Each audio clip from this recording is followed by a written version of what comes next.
Mag-refresh lang tayo ng haircut tutorial about sa traditional barber's cut sa ganitong klase ng buhok. Ang kanyang buhok is matitigas yung hibla. Tsaka wavy yung kanyang buhok na naka-brush up lang, literal na naka-brush up. Ginamitan natin yan ng 1.5 na clipper guard, laging pasalubong yung clipper kung saan ang punta ng tubo ng buhok. Ganon yung paghagod na gagawin natin para sa kanyang buhok. Yun no, unti-unti na natin nakikita yung forma ng gilid. Kapag ganito yung buhok ng ating client, hindi na tayo mahihirapan dito na ayusin dahil literal na nakaayos na ito. Laging naka-brush up dahil ganyan yung tubo ng kanyang buhok. And then overcomb para mawala yung biglang pagkanto, matanggal na rin yung biglang pagkapal nito. Mas okay na clipper overcomb ang gagamitin natin dito kapag tayo nagtatanggal ng kanto. Dahil makapal yung kanyang buhok, masusungkit ng ating malaking suklay, saka natin puputulin.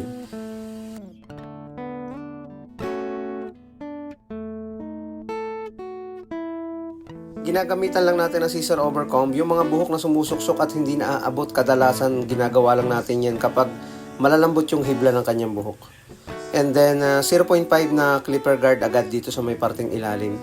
Kaya 0.5 yung ginamit natin dyan. Malalaki naman yung hibla ng buhok. Makokontrol yan ang paghagod ng ating clipper. Siyempre hindi natin kailangang taasan at saka yung galawan is tulad lang ng ginagawa natin. Magaan ang hawak sa clipper at dahan-dahan lang yung pagdikit nito. Titingnan lang natin yung parte kung alin lang yung babawasan natin.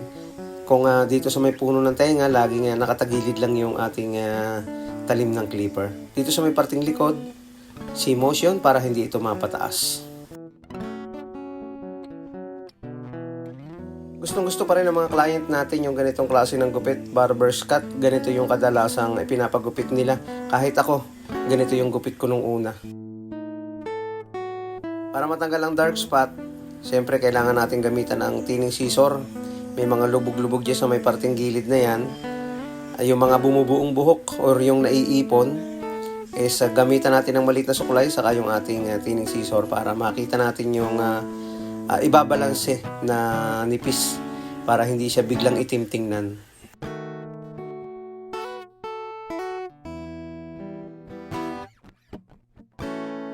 Pwede rin yung sundutin ng gunting basta hindi siya pahalang, pwedeng pasalungat. Kung saan yung tubo, sasalubungin mo lang ng dulo ng gunting. Natatanggal din yung dark spot. Kung ano yung hiyang mong gawin, yun ang iyong gawin. Ginagamitan natin ng suklay para hindi mapuwersa at hindi ito magkamero ng ukit. Gamitan natin ng trimmer, gumawa tayo ng pinakang lugar ng pag-aahitan. Noong una, gunting lang yung ginagamit sa paggawa ng lines ng lugar ng pag-aahitan. Sa ganitong paggawa ng lines, dapat yung ating trimmer is hindi siya matalas ang dulo at hindi makasugat.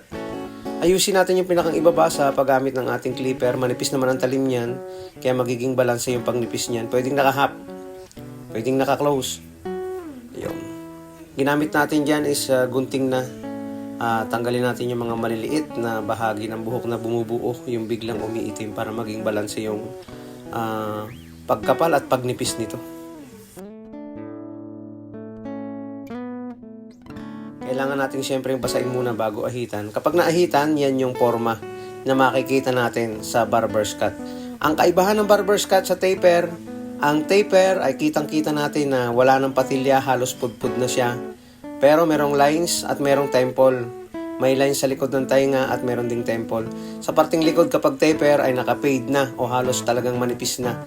Dito naman sa barber's cut, makikita pa rin natin yung guhit na ginawa natin sa likod ng kanyang tenga is nakasagad hanggang sa may dulo ng kanyang buhok. Yan. Manipis lang yung pagkaka-barber's cut natin dito. Kaya nagmumukha siyang taper pero pasok siya sa barber's cut dahil manipis din dito sa may likod ng kanyang tenga. Maraming salamat mga kabarberos.